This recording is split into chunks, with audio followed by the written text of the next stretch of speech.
Welcome, beautiful people. In today's video, I want to go over just some few examples of what I think are good pop-up forms, some anatomies of a good pop-up form, and some anatomies and what I think are not good pop-up forms for your e-com store, just so you can get an example of what to do and what not to do, in my humble opinion, anyway. So,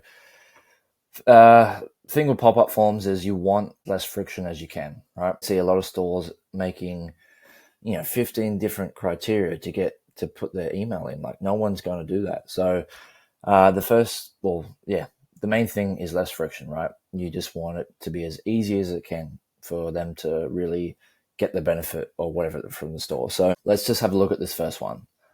This is a great one because it's nice and very clear. Get 10% off your first order, claim 10% off, as well as no thanks. So this is a real big one. Only having the email, name and email at the most. And then if you want to do SMS and everything, you can make that a separate pop-up form after they've already given you their email. So on this one, I really like it because it's super clear and just in your face, like you know what you're getting, right? There's nothing confusing.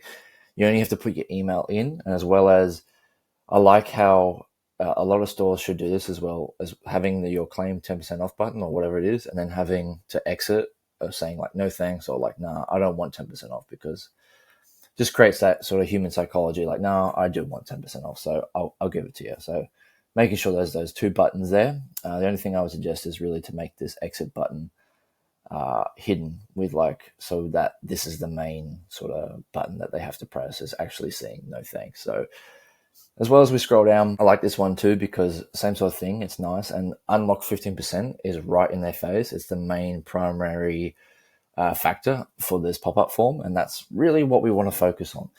Making it has to be as clear, concise, and easy for the customer to really put their email in. Because like I said, everyone doesn't want to have to put their phone number, their birthday, all this stuff to get the discount. People are lazy and their attention span is not there, and they don't want to have to go through 100 different hoops to get a discount. So it needs to be easy and concise. So what am I talking about with not? So let's have a look at this one. I want to put my email in to this one. Look what is required. Phone number. I don't want to give this random brand my phone number. Why the hell would I do that?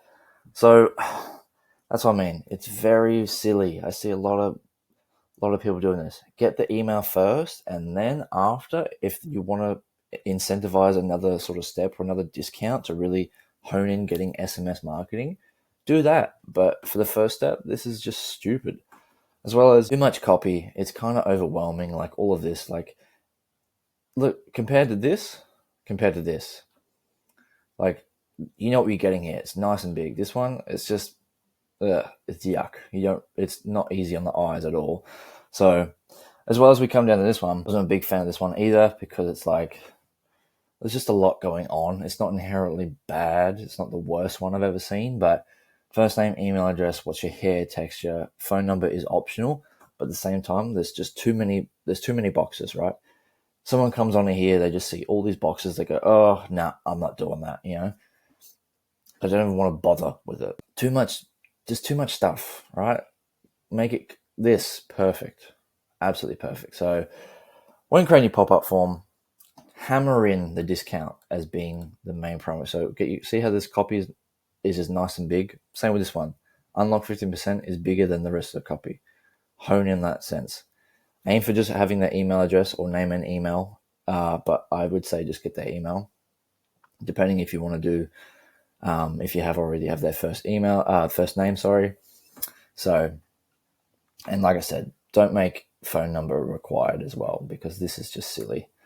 And I see people even making birthday required, or having some sort of other question needs to be required. If zero party data is great, asking questions on what your customer is doing or what they're here for is great, but ask those questions after you get their email, because having this already required is, like I said, going to create so much friction, and then too many buttons.